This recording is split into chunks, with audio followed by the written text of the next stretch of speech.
సమయంలో మనము ఈ యొక్క గుడ్ ఫ్రైడే సందర్భంగా మనము మన ప్రభువుని ఆరాధించక ముందర దేవుని యొక్క వాక్యంలో నుండి మత్తయి సువార్త 26వ అధ్యాయము. మత్తయి సువార్త 26వ అధ్యాయము.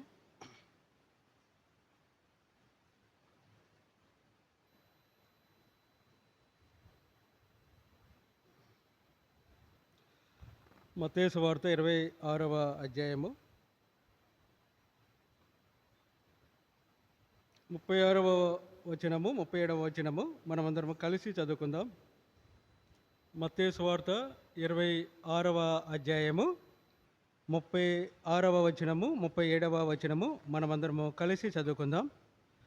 అంతటా యేసు వారితో కూడా గెత్సేమనే అనబడిన చోటికి వచ్చి, నేను అక్కడికి వెళ్ళి ప్రార్థన చేసి వచ్చే వరకు మీరు ఇక్కడ కూర్చుండని శిష్యులతో చెప్పి, పేతురును జెబెదయి ఇద్దరు కుమారులను వెంట పెట్టుకుని పోయి దుఃఖపడుటకును చింతాక్రాంతుడగుటకును మొదలుపెట్టెను. చాలు. ప్రార్థన.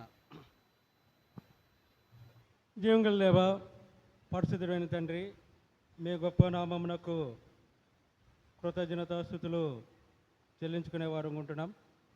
మహాగణుడు, మహోన్నతుడు, పరిశుద్ధుడు, ఆది సంభూతుడు, ఆది అంతము లేని దేవుడవు ప్రభా, ఈ దినము ఎంతగానో ప్రభా మంచి శుక్రవారముగా ప్రభా, ప్రపంచంలోని కోట్ల కొలది పరిశుద్ధులు మీ గొప్ప నామమును ఆరాధించి, హెచ్చించి, పూజించి కొనియాడేవారు ఉంటుండగా, ఇక ప్రభా ఈ ప్రదేశంలో జీవన ప్రార్థనా మందిరంలో నీ ప్రజలముగా, నీ జనాంగముగా, మీ సొత్తుగా మేము ఇక్కడ ప్రభా చేరి మీ గొప్ప నామమును ఆరాధించడానికి మరొకసారి మాకు ఇచ్చిన యొక్క మంచి సమయమును బట్టి కృతజ్ఞతాస్తుతులు చెల్లించుకుంటూ వచ్చిన నీ ప్రజలను ఆశీర్వదించము ప్రభా. యోగ్యమైన రీతిలో మీ గొప్ప నామమును ఆరాధించడానికి మాకు సహాయం చేయము. నిలబడుచున్న నీ దాసుని ప్రభా మీరే అభిషేకించి నీ ఆత్మను అనుగ్రహించి బహుబలంగా వాడుకునవలసిందిగా ప్రార్థిస్తూ ప్రభా, మరొకసారి నన్ను మీ యొక్క రక్త ప్రోక్షణ దయచేసి పరిశుద్ధపరచమని, మీ పాత్రగా వాడబడ్డానికి మీరే కృప చూపించమని మా ప్రమరక్షకుడైన యేసుక్రీస్తు ప్రభు నామంలో స్తుతించి ప్రార్థించడానికి వేడుకుంటున్నాం తండ్రి. ఆమేన్.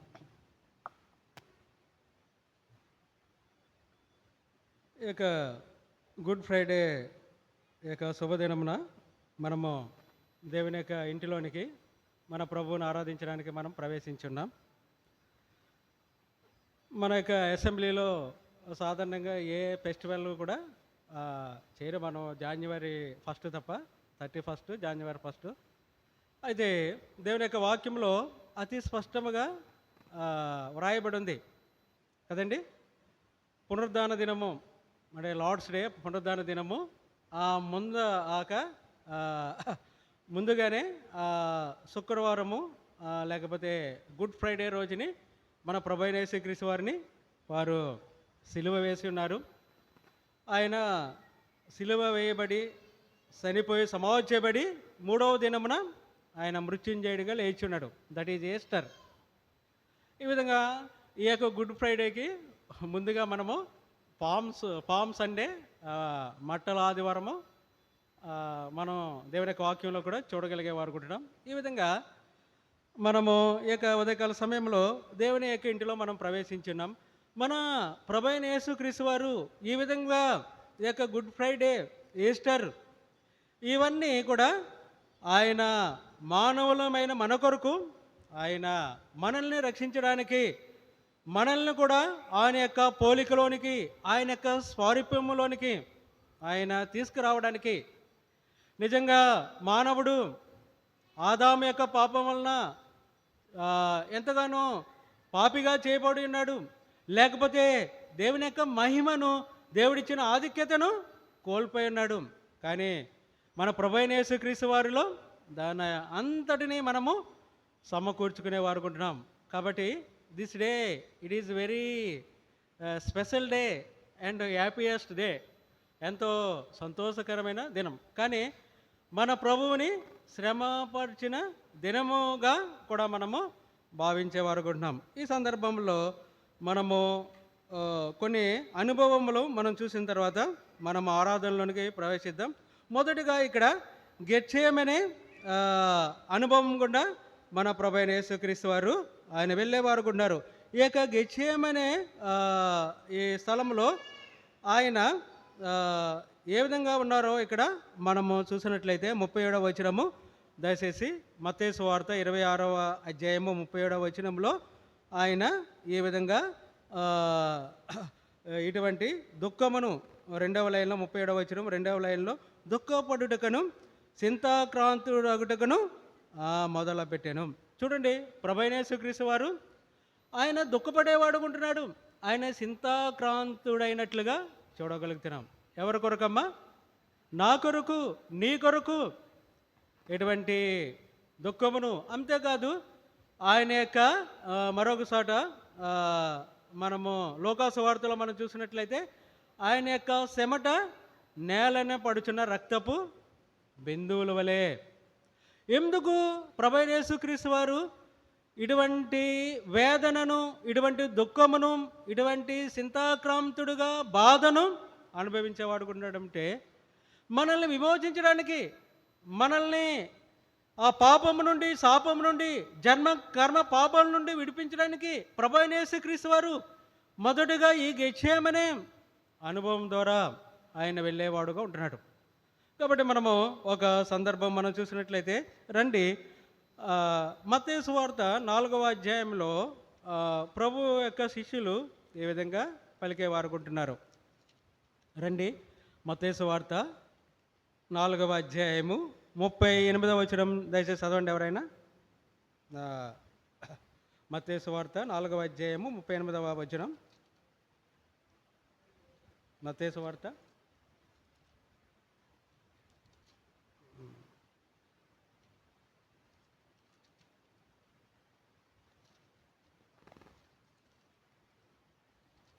ఆయన శిష్యులు అడుగుతారు, ప్రభువా నీకు చింత లేదా? మార్కు సువార్త 4:38 చూడండి. మార్కు సువార్త 4:38 చూడండి.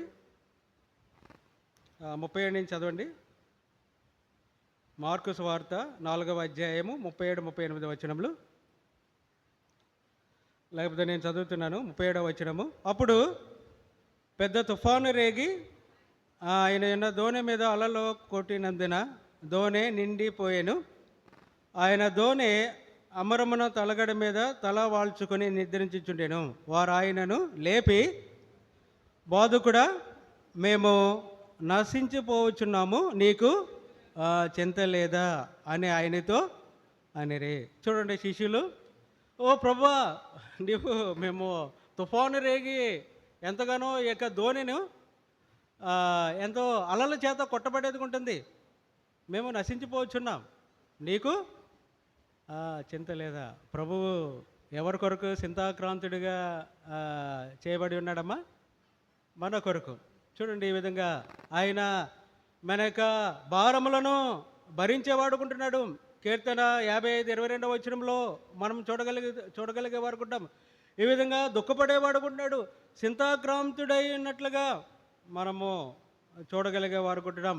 అంతేకాదు ఇక్కడ ఈ గెత్సేమనే యొక్క అనుభవంలో మన ప్రభువైన యేసుక్రీస్తు వారిని ఇక్కడ మనము ఏ విధంగా చూడగలుగుతున్నామంటే మనిషి కుమారుడిగా మనము చూడగలిగే వాడుకుంటున్నాం. రండి, యోహాను సువార్త 19వ అధ్యాయము 5వ వచనంలో మనం చూడగలిగినట్లయితే, యోహాను సువార్త 19వ అధ్యాయము 5వ వచనం దయచేసి చదవండి.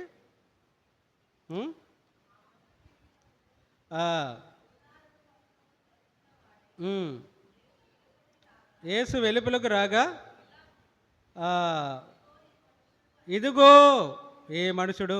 Here we observed the Lord Jesus Christ is called a man of son of man. మనుష్య కుమారుడుగా ఆయన పిలబడేవాడుకున్నాడు. చూడండి ఏ విధంగా ఆ యొక్క గెత్సేమనే అనుభవంలో ప్రభువైన యేసుక్రీస్తు వారిని ఒక ఆ, మనుష్య కుమారుడుగా మాత్రమే వారు చూడగలిగే వారు ఉన్నారు. వారి యొక్క మనోనేత్రములు మూయబడినట్లుగా మనము చూడగలుగుతున్నాం. ప్రభువైన యేసుక్రీస్తు వారిని ఒక సామాన్యమైన మానవుడిగా వారు మాత్రమే వారు భావించేవారు ఉన్నారు. ఇదిగో మనుష్య కుమారుడు అని మనం ఇక్కడ చూడగలుగుతున్నాం. ఈ యొక్క గెచ్చేమైన అనుభవంలో మన ప్రభువైన యేసుక్రీస్తు వారు ఏ విధంగా పిలువబడేవారు అనుకుంటారమ్మా? మనుష్య కుమారుడుగా పిలువబడుతున్నారు.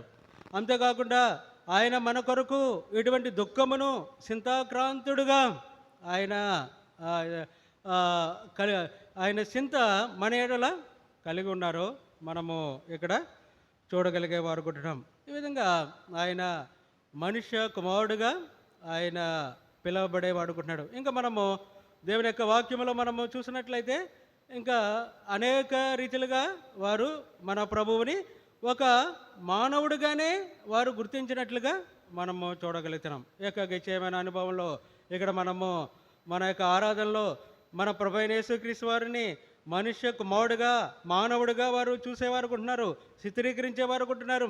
అంతేకాదు ఆయన నీ గురించి మన ఎడల ఆయన చింతాక్రాంతుడుగా ఉన్నట్లుగా చూడగలుగుతున్నాం, దుఃఖపడేవాడుగా మనము చూడగలిగేవారు అనుకుంటున్నాం.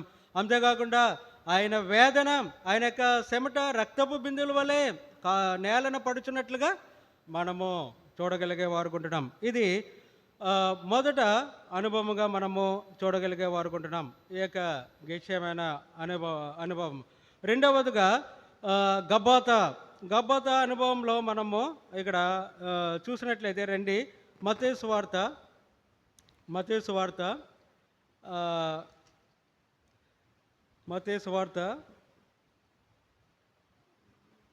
27వ అధ్యాయము.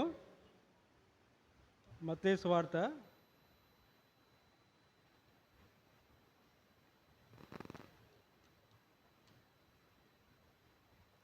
27-24 చూడండి అమ్మా, చదవండి దయచేసి ఎవరైనా. మత్తయి సువార్త 27-24.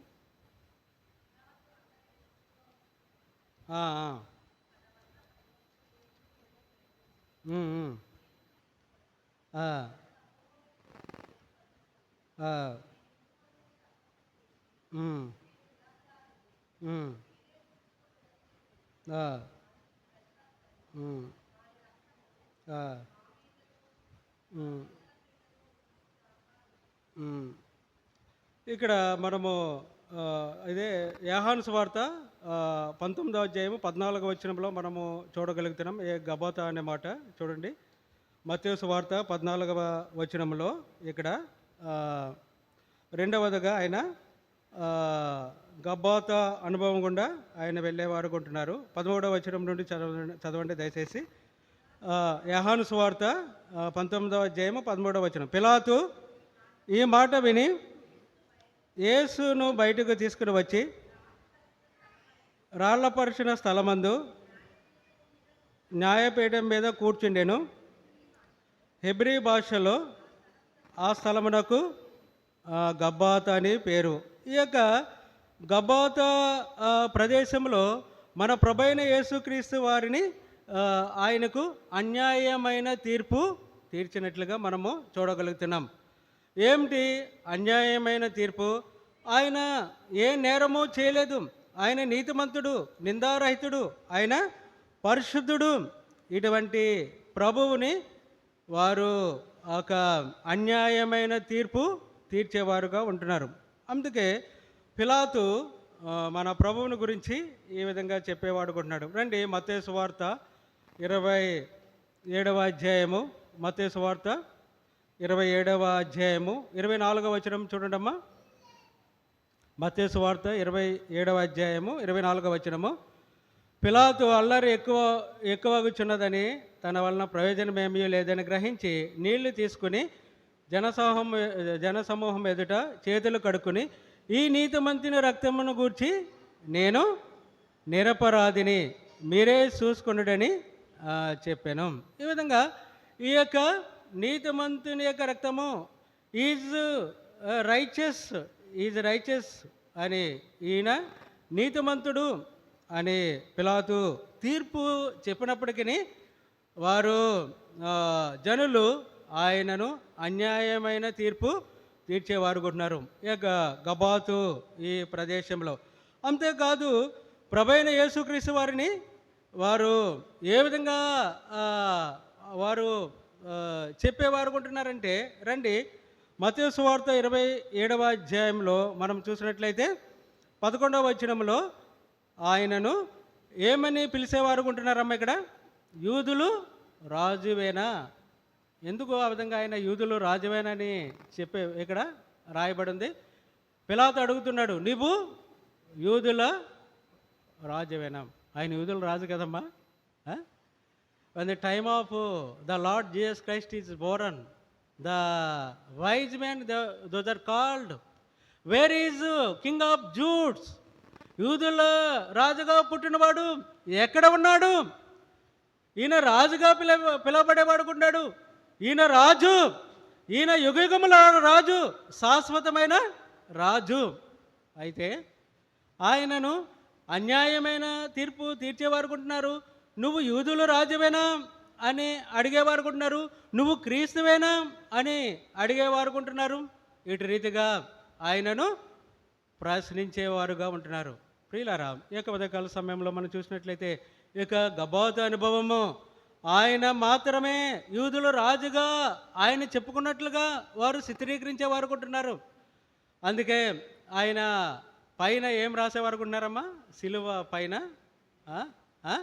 అడ్డకమ్మ మీద, అడ్డకర్ర మీద ఏం రాసేవారు కొంటున్నారు? ఎవరైనా చెప్తారా?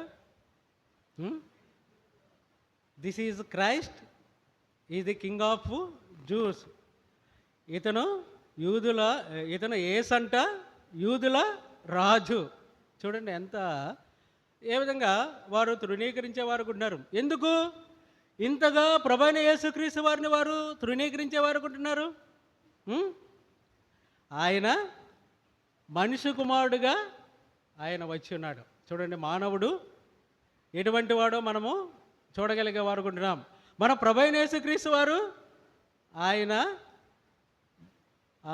పరము నుండి మానవుడిగా వచ్చి ఉన్నాడు కాబట్టి ఆయనను కూడా రక్త మాంసములు కలిగిన వానిగా వారు ఆయనను భావించేవారు ఉన్నారు. ప్రియులారా, అందుకే మత్తయి సువార్త 27వ అధ్యాయము, మత్తయి సువార్త 27వ అధ్యాయము 27వ వచనములో మనము 3-4 వచనములు, ఈ వచనములు మనం చూసినట్లయితే ఏ విధంగా ఆయనను హేళన చేసేవారు ఉన్నారు. చూడండి, మత్తయి సువార్త 27వ అధ్యాయము 27వ వచనము.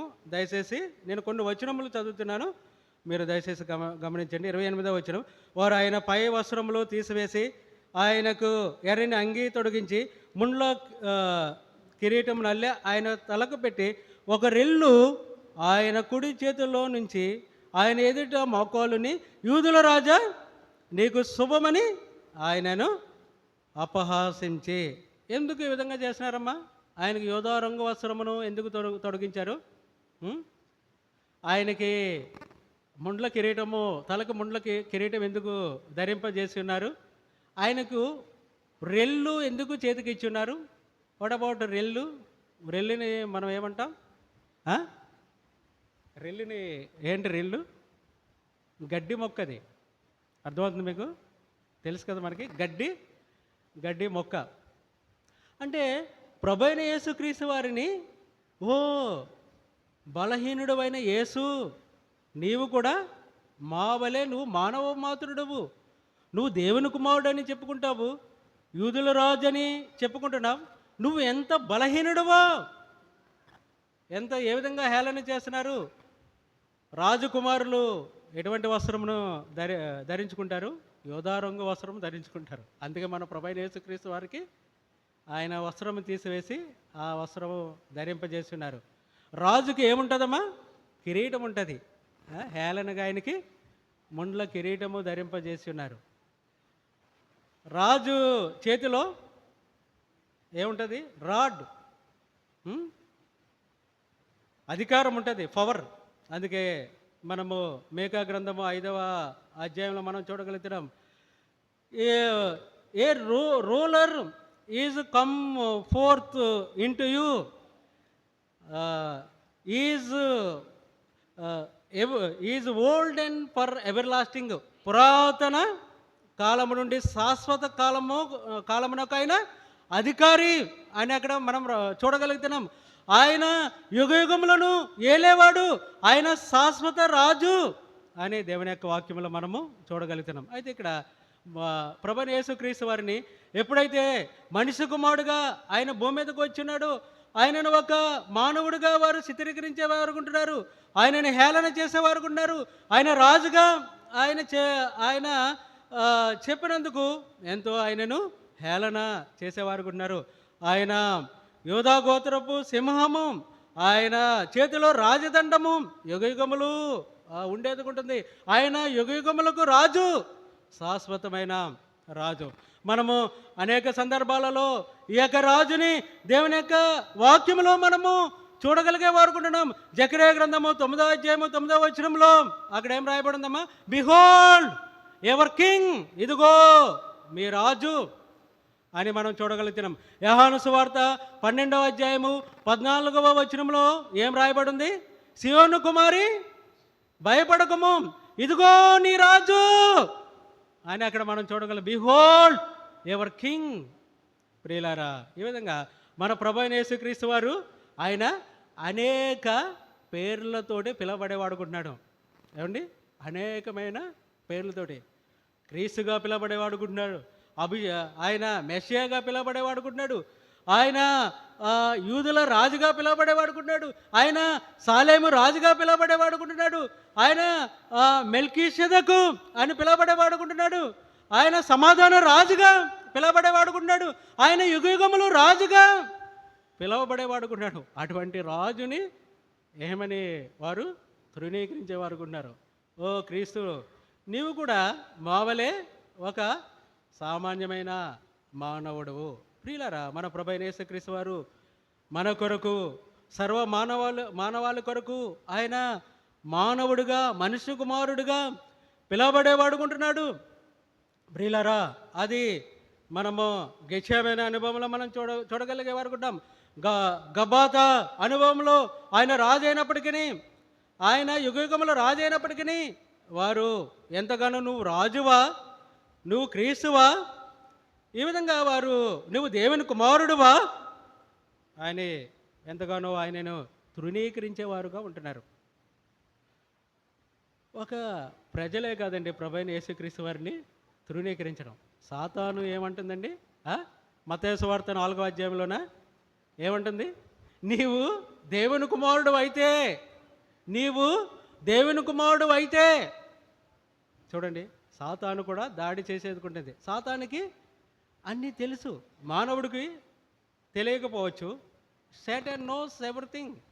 ఆయన ఏ విధంగా వస్తాడో, ఆయన ఏ విధంగా ఆయన యుగయుగంలో పరిపాలన చేసేవాడుకున్నాడు, సాతాను యొక్క అంతం ఏ విధంగా ఉన్నదో ఎరిగినప్పటికీ ఆయన మానవ శరీరంతో ఉన్నాడు కాబట్టి శత్రువు దాడి చేసేది ఉంటుంది. ప్రియులారా, మన ప్రభువైన యేసుక్రీస్తు వారు ఇక ఉదయకాల సమయంలో ఇటు రీతిగా మనిషి కుమారుడుగా ఆయన పిలవబడేవాడుకున్నాడు. ఆయన రాజు అయినప్పటికీ ఆయన గురించి మనం చూసినట్లయితే ఎంతో ఉంది. ఆయనను ఒక వచనము ఈ సందర్భంలో మనము ఆరాధనలో ప్రవేశించక ముందర ఈ మాట మనము చూడక తప్పదు. రండి, ఎబ్రీలు రాసిన పత్రిక 7వ అధ్యాయంలో, ఎబ్రీలు రాసిన పత్రిక 7వ అధ్యాయంలో మనము ప్రభువైన యేసుక్రీస్తు వారి గురించి ఏ విధంగా మనము చూడగలిగే వారుకుంటున్నాం. రండి, అక్కడ కలిసి ఉన్నాయి. 7వ అధ్యాయము 3వ వచనంలో చూడండి. 3వ వచనం 2వ లైన్ నుంచి నేను చదువుతున్నాను. ఆ సాలేము రాజు మహోన్నతుడగు దేవుని యాజకుడునైనా మెల్కీసెదెకు నిరంతరము యాజకుడుగా ఉన్నాడు. అతని పేరుకు మొదట నీతికి రాజనియు, తర్వాత సమాధానపు రాజనియు అర్థం ఇచ్చినట్టు సాలేము రాజని అర్థము. అతడు తండ్రి లేనివాడు, తల్లి లేనివాడు, వంశావళి లేనివాడును, జీవిత కాలమునకు ఆది అయినను జీవమునకు అంతమైనను లేనివాడినై ఉండి దేవుని కుమారుని పోలి ఉన్నాడు. There is no father mother, there is no descendant. ఏమండి, దేవుడికి తండ్రి ఎవరు, తల్లి ఎవరండి? దేవునికి వంశం ఎక్కడుంది? The Lord Jesus Christ, we observed here, the Lord Jesus Christ is God. ఆయన దేవుడై ఉన్నాడని ఇక్కడ మనము చూడగలిగే వారుకుంటున్నాం. అటువంటి దేవుడు మన కొరకు మానవ రూపంలో ఈ భూమి మీదకి వచ్చినట్లుగా మనం చూడగలుగుతున్నాం. ఈ విధంగా గెచ్చేమైన అనుభవంలో మనిషి కుమారునిగా మనం అక్కడ చూసేవారుకుంటున్నాం. గబాత అనుభవంలో ఆయనను రాజైనప్పటికీ ఆయన తృణీకరించే వారుకుంటున్నారు.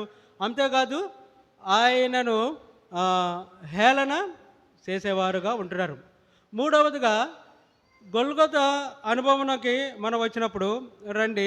గొల్గొతా అనుభవంలో మనము చూసినట్లయితే రండి, మత్తయి సువార్త 27వ అధ్యాయము 33వ వచనంలో మనము చూడగలుగుతున్నాం. ఈ యొక్క గొల్గొతా అనుభవం మూడవదిగా మత్తయి సువార్త 27వ అధ్యాయము 33వ వచనంలో మనం చూసినట్లయితే చదవండి దయచేసి. 33వ వచనం.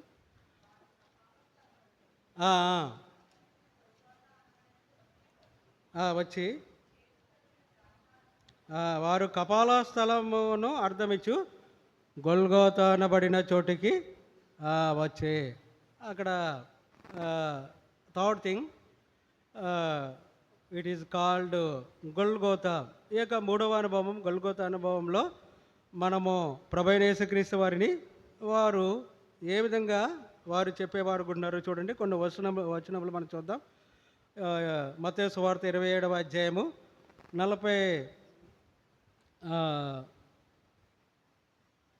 39వ వచనం నుండి మనం చూసినట్లయితే చూడండి. ఆ మార్గమున వెళ్ళుచుండిన వారు తలలు చూచు దేవాలయమును పడగొట్టి 3 దినములలో కట్టువాడా, నిన్ను నీవే రక్షించుకొనుము, నువ్వు దేవుని కుమారుడు అయితే శిలువ మీద నుండి దిగుమని చెప్పుచు ఆయనను దూషించిరి. అంతేకాకుండా 41వ వచనంలో అలాగే శాస్త్రులను పెద్దలను ప్రధాన యాజకులను కూడా ఆయనను అపహాసించుచు, వీడు ఇతరులను రక్షించెను, తను తానే రక్షించుకొనలేదు, ఇజ్రాయేలు రాజు కదా, ఇప్పుడు శిలువ మీద నుండి దిగిన ఎడల వానిని నమ్మెదము. ప్రభువైన యేసుక్రీస్తు వారు ఆయన మన కొరకు ఆయన భూమి మీదకు వచ్చి ఉన్నారు కాబట్టి ఇవన్నీ మౌనముగా ఆయన భరించేవాడుకుంటున్నాడు. ఇవన్నీ ఎంతగానో ఆయన భరించేవాడుకుంటున్నాడు. కేవలము మనల్ని రక్షించడానికి, మనల్ని ఆయనతో కూడా ఆయనకి నిత్యత్వంలో ఆయన కూర్చుండబెట్టడానికి, యుగయుగములు మానవుడు ఆయనతో ఉండడానికి ఇవన్నీ ఈ యొక్క 3 అనుభవములు గుండా ఆయన వెళ్ళేవారుగా ఉన్నట్లుగా మనము చూడగలిగేవారు అనుకుంటున్నాం.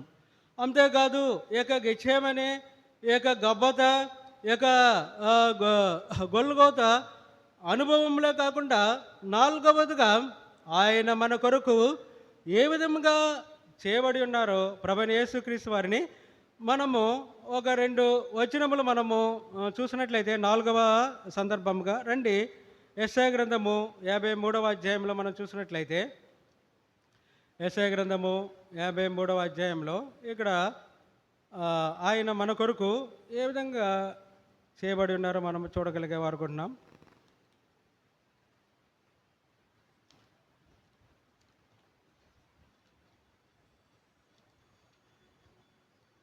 చూడండి, ఇక్కడ 3వ వచనం నుండి యెషయా గ్రంథము 53వ అధ్యాయము 3వ వచనంలో, అతడు తృణీకరింపబడిన వాడును, ఆయన మనుషుల వలన విసర్జింపబడిన వాడును, వ్యసనాక్రాంతుడుగాను వ్యాధిని అనుభవించిన వాడుగాను మనుషులు చూడనొల్లని వాడుగాను ఉండెను. అతడు తృణీకరింపబడిన వాడు కనుక మనం అతనిని ఎన్నిక చేయకపోతేమి. 4వ వచనంలో, నిశ్చయముగా అతడు మన రోగములను భరించెను, మన వ్యసనములను వహించెను, ఆయనను మొత్తబడిన వానిగాను దేవుని వలన బాధింపబడిన వానిగాను శ్రమ నొందిన వానిగాను మనం అతనిని ఎంచితమే. ఇక్కడ మనము ప్రభైన యేసుక్రీస్తు వారిని ఇక్కడ ఈ విధంగా మన యొక్క వ్యసనములను, మన యొక్క రోగములను, మన యొక్క వ్యాధిని ఆయన భరించినట్లుగా మనము చూడగలిగే వారుకుంటున్నాం. ఇక్కడ మానవుని యొక్క అరికాల నుంచి నన్నెత్తి వరకు ఎటువంటి పాపపు స్థితిని మానవుడు కలిగి ఉన్నాడు. ఆ పాపముల కొరకు ప్రభువైన యేసుక్రీస్తు వారిని అరికాల నుంచి నన్నెత్తి వరకు ఆయనకు లేకపోతే ఆయనను చూడడానికి, ఆయనను మనం అపేక్షించడానికి స్వరూపమైన సొగసైన ఆయన లేనివాడుగా మనం ఇక్కడ 4వ సందర్భముగా మనము చూడగలిగే వారుకుంటున్నాం. ఆయనను ఆ విధంగా మనము ఏ మాత్రమును మనము ఆయనను గుర్తుపట్టలేని రీతిగా ఆ విధంగా ఆయన బాధించబడినట్లుగా, శ్రమపరచబడినట్లుగా మనము దేవుని యొక్క వాక్యంలో మనము చూడగలిగే వారుకుంటున్నాం. 5వ సందర్భముగా మన ప్రభువైన యేసుక్రీస్తు వారిని ఆయన ధవలవర్ణుడు, రత్నవర్ణుడు, 10,000 మందిలో కూడా ఆయనను మనము గుర్తించవచ్చు అని మనము దేవుని యొక్క వాక్యంలో మనము చూడగలిగే వారుకుంటున్నాం. రండి చివరిగా పరమగీతములు 5వ అధ్యాయము 10వ వచనములో మనము చూసినట్లయితే ఇక్కడ మన ప్రభువైన యేసుక్రీస్తు వారు ఆయన ఎటువంటి సౌందర్యము కలిగిన వాడో ఇక్కడ మనము చూడగలిగే వారుకుంటున్నాం. రండి పరమగీతములు 5వ అధ్యాయము 10వ వచనములో, నా ప్రియుడు ధవలవర్ణుడు, రత్నవర్ణుడు, 10,000 మంది పురుషులలో అతని గుర్తించవచ్చును. ఈ విధంగా మనము ప్రభువుని మనము చూడగలిగే వారుకున్నాం. ఈ ప్రభువు, ఈ రాజు, ఈ యొక్క దేవుని కుమారుడు ఏ విధంగా భూమి మీదకు వచ్చి ఆయన గెత్సేమనే అనుభవము మనుష్య కుమారుడుగా పిలబడే వాడుకుంటున్నాడు. దుఃఖాక్రాంతుడుగాను, ఆయన చింతాక్రాంతుడుగాను, ఆయన ఎంతగానో వేదన చెందేవాడుకున్నాడు. ప్రియులారా, ఈ యొక్క ఉదయకాల సమయంలో మనము ఆరాధనకు వచ్చినప్పుడు మనము ఆదివారము ఎంతో సంతోషము, ఆనందము, ఎంతో ఉల్లాసము, ఉత్సాహంతో మన ప్రభువుని ఆరాధించేవారుకుంటున్నాము. ఇక్కడ ఈ సందర్భంలో గుడ్ ఫ్రైడే, మంచి శుక్రవారము రోజున మన ప్రభువు ఈ విధంగా దుఃఖాక్రాంతుడుగాను, ఆయన చింతాక్రాంతుడిగా, ఈ దినమున ఆయన వేదన, బాధ నొందిన వాడిగాను మనం చూడగలుగుతున్నాం. కేవలము నీ కొరకని మనము జ్ఞాపకం చేసుకుని మనకు బదులుగా ప్రభువైన యేసుక్రీస్తు వారు ఈ యొక్క బాధను, ఈ యొక్క శిక్షను అనుభవించినట్లుగా మనము చూడగలుగుతున్నాం. శిష్యులు అంటున్నారు, ప్రభువా మేము నశించిపోతున్నాం, మా ఎడల నీకు చింత లేదా? ఓ ప్రియులారా, మనము ఒకానొక దినమున మనము ఈ విధంగానే మనము ఇటువంటి మనము నశించిపోయేవారు అనుకుంటున్నాం. మనం యోహాను సువార్త 3వ అధ్యాయము 16వ వచనంలో మనం చూడగలుగుతున్నాం. They shall not perish but having everlasting life, నశింపక నిత్య జీవము పొందినట్లు. చూడండి, ఫెర్రీస్, నశించిపోయే అన్న మాట చాలా ఈజీగా మనం తీసుకుంటాం. ప్రియులారా, ఈ లోకంలో అనేక వస్తువులను నశించిపోయేవిగా మనం చూడగలుగుతున్నాం. దినదినము ఒక గంటకు నశించిపోయేవి ఉంటున్నాయి. మానవుడు కూడా అటు రీతిగా నశించిపోయేవాడుగా ఉండేవాడుకుంటున్నాడు. కానీ ప్రభువైన యేసుక్రీస్తు వారు ఈ భూమి మీదకి రావడం ద్వారా ఈ యొక్క అనుభవము కలిగి ఉండడం వల్ల, ఈ గెత్సేమనే అనుభవం కలిగి ఉండడం వల్ల చింతాక్రాంతుడుగా, now you are not perish but you having everlasting life, నిత్య జీవము, నిత్య రక్షణ మనకి కలిగి ఉన్నట్లుగా మనం చూడగలుగుతున్నాం. అంతేకాదు లూకాసు వార్త 19వ అధ్యాయము 10వ వచనంలో అక్కడ ఏం రాయబడిందండి? నశించిన దానిని రక్షించుటకు మనుష్య కుమారుడు, ఓ బిహోల్డ్, ఇది సన్ ఆఫ్ మ్యాన్, మనుష్య కుమారుడు ఎందుకు వచ్చాడమ్మా? నశించిన దానిని, ఆయన ఆ విధంగా రావాల్సి ఉన్నది. మనుష్య కుమారుడుగా పిలువబడాలైనా, దేవుని కుమారుడుగా పిలువబడాలైనా. ఈ sun of man is son of God, sun of man, ఈ పేర్లు ఆయనకు ముందుగానే జగత్ పునాదులు వేయకముందరే అవి పెట్టబడి ఉన్నాయి. ప్రియులారా, ఇటు ఇదిగా మనము మన యొక్క చింత కొరకు మనం నశించిపోకుండా, మనము దుఃఖపడకుండా మీరు అనవచ్చు, ఏంటి బ్రదర్ క్రైస్తవులకి దుఃఖం లేదని చెప్తున్నారు మీరంటే, ఒకరొక దినమన మనకి దుఃఖం ఉండదు, ఏమండి, ఆకలి ఉండదు. ఎక్కడ? దేవుని యొక్క రాజ్యంలో. కానీ ఈ భూమి మీద మన యొక్క ప్రభువైన యేసుక్రీస్తు వారు ఆయన దేవుడై ఉండి మనుషుడికి భూమి మీదకు వస్తే ఆయనని ఏ విధంగా చిత్రహింస చేస్తున్నారు. మరి మనము రక్తమాంసములతో మనము జీవితాంతము మనము బాధను అనుభవించవలసినది. అందుకే పౌలు అంటాడు, మనము అనేక కష్టములను పొంది దేవుని యొక్క రాజ్యములో మనము ప్రవేశించవలసినది. చాలామంది క్వశ్చన్ అడుగుతారు, పిల్లలు అడుగుతారు, యూత్ అడుగుతారు, మన దేవుడైతే ఎందుకు మనకి బాధ, ఎందుకు ఈ కష్టము, ఎందుకు ఈ శ్రమ అని అనేవారు అనుకుంటున్నారు. ప్రియులారా, ఈ విధంగా ఈ భూమి మీద మానవుడికి ఈ విధమైన స్థితిగతులు కలిగి ఉండేవుకుంటున్నాయి. కానీ మన ప్రభువైన యేసుక్రీస్తు వారు ఈ యొక్క స్థితి నుండి మనల్ని మార్చడానికి, ఆయనతో కూడా మనము నిత్యమును ఆయన యొక్క రాజ్యంలో ఉండడానికి ప్రభువు ఈ అనుభవముల ద్వారా ఆయన వెళ్ళి ఉన్నాడు. గెత్సేమనే, గబాత, గొల్గోత, ఆయనకు స్వరూపమైన సొగసైన లేదు. ఆయన ధవలవర్ణుడు, రత్నవర్ణుడు, 10,000 మంది పురుషులలో ఆయనను మనము గుర్తించేవారు ఉంటున్నాం. ఆయన మహామహిమ గల ప్రభువు అని ఇక్కడ మనం చూడగలిగేవారు ఉన్నాం. ప్రియులారా, యొక్క ఉదయకాల సమయంలో మనము మనకు దుఃఖము కొరకు, మనకు చింత కొరకు, లేకపోతే మన యొక్క వేదనలు, మన యొక్క కష్టములు, వీటిలన్నిటి కొరకు ప్రభువైన యేసుక్రీస్తు వారు ఈ భూమి మీదకి వచ్చి ఈ విధంగా శ్రమపడి ఈ యొక్క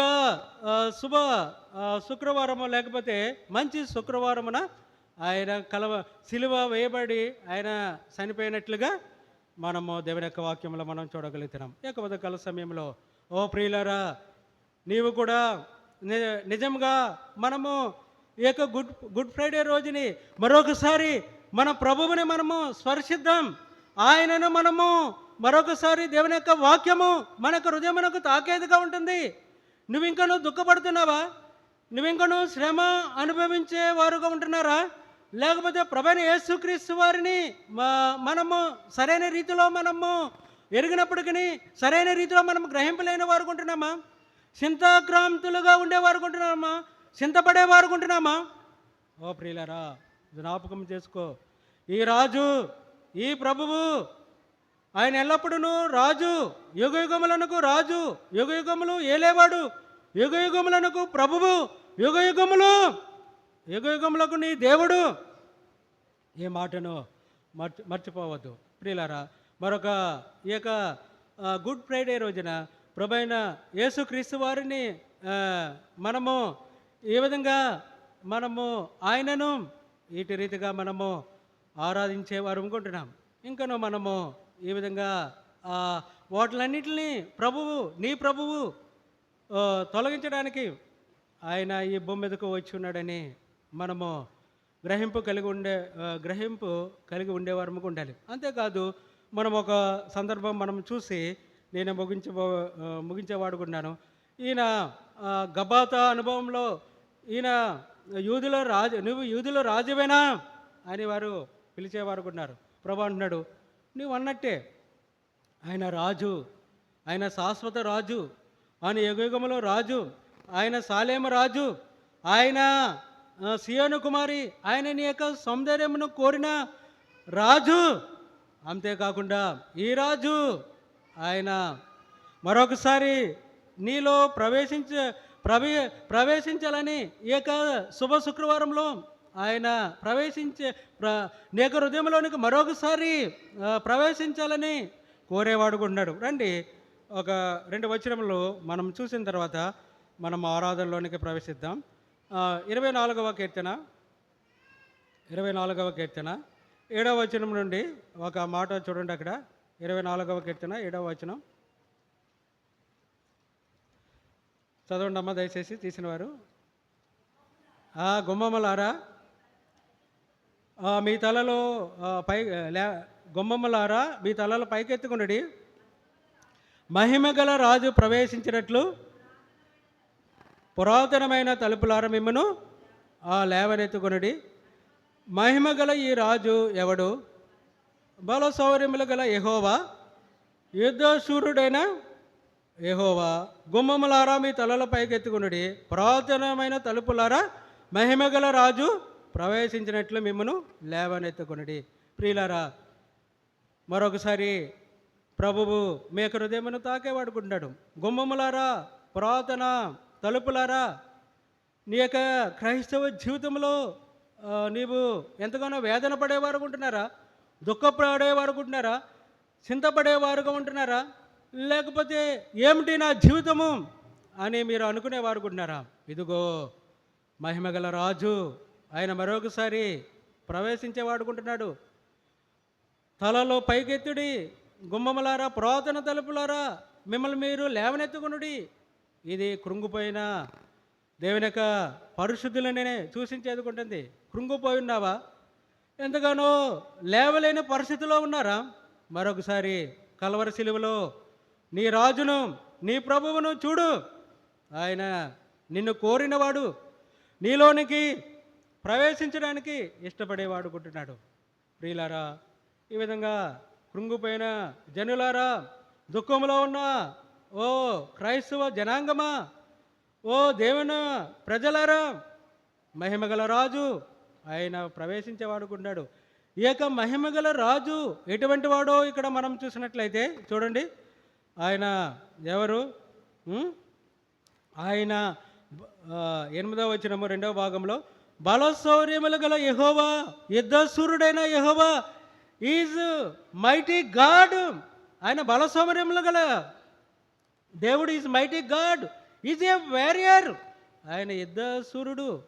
చివరి భాగంలో ఆయన మహిమగల రాజు, ఈజ్ గ్లోరియస్ కింగ్ అని మనము చూడగలిగే వారు ఉన్నాం. ఈ ఉదయకాల సమయంలో ఈ కొద్ది మాటలు మనము గ్రహించి మన ప్రభువు మన కొరకు ఈ చింతను, ఈ శ్రమను, ఈ యొక్క దిగులను, ఈ యొక్క వేదనను ఆయన తొలగించడానికి గెత్సేమనే అనుభవం ద్వారా వెళ్ళి ఉన్నాడు. లేకపోతే మన యొక్క తృణీకారము ఎంతో తృణీకరించబడేవారు ఉంటున్నాం మనం ఈ దినములలో. మన ప్రభువు నీ కొరకు ఆయన తృణీకరించబడి ఉన్నాడు. Is rejected for you. ఓ ధైర్యం తెచ్చుకో. అంతేకాకుండా గొల్గోతా అనుభవము ఎంతగానో నీవు దేవుని కుమారుడు అయితే ఈ శిలువ మీద నుంచి దిగిరా. లేకపోతే నీవు దేవాలయమును 3 దినాల్లో కడతానన్నావు కదా, నిన్ను నీవే రక్షించుకోలేవు. ఈ మాటలు అనేక మంది లోకము మనల్ని ప్రశ్నించవచ్చు, లేకపోతే మనల్ని ఎంతగానో హేళన చేయొచ్చు. నీ ప్రభువు ఈ విధంగా చేయబడి ఉన్నాడు. మన యొక్క విశ్వాసము ఏమాత్రమునో వ్యర్థం కాదు. ప్రియులారా, యొక్క ఉదయకాల సమయంలో ఈ రాజు, నీ రాజు, ఈ రాజు శాశ్వత రాజు, యుగయుగంలో రాజు. కీర్తనలు 45వ అధ్యాయము 10వ వచనము 11వ వచనంలో, సియోను కుమారి, నీ రాజు నీ సౌందర్యమును కోరినాడు. ఇటు రీతిగా మనము ఏక ఉదయకాల సమయంలో ఈ యొక్క మంచి శుక్రవారము మనం కూడా పరిశుద్ధత కలిగి, పరిశుద్ధ అలంకారములు కలిగి, ఇటు రీతిగా మన యొక్క రాజును, మన యొక్క ప్రభువును, మనకు బదులుగా ఆ కల్వరి శిలువలో మన యొక్క దుఃఖమును, మన యొక్క చింతను, మనము నశించిపోకుండా ఆయన మన యొక్క భారములను ఆయన మీద మోసుకుని ఆ కల్వరి శిలువలో వేలాడుచున్న ఆ ప్రభువుని బట్టి మనము తండ్రిని దేవుణ్ణి మనము ఆరాధిద్దాం. ఈ యొక్క మంచి శుక్రవారం రోజున ఈ శుభ క్షణంలో మనం ఇటు రీతిగా రండి, దయచేసి మోకాళ్ళ మీదకి రండి. ఈ రీతిగా మనము ప్రభువు ఏదైతే నీ యొక్క హృదయమునకు తాకి ఉన్నాడో, ఏ విధంగా మనము ఆయన పడడం ద్వారా, వేదన చెందడం ద్వారా, దుఃఖపడడం ద్వారా, ఎటువంటి తృణీకారం పొందడం ద్వారా మనము ఇవన్నీ మనకి మన యొక్క మహిమకు కారణముగా ఉన్నాయో వీటన్నిటిని బట్టి మనము ప్రభువుని ఆరాధిద్దాం. ఈ విధంగా మనము ఆరాధనలోనికి ప్రవేశిద్దాం.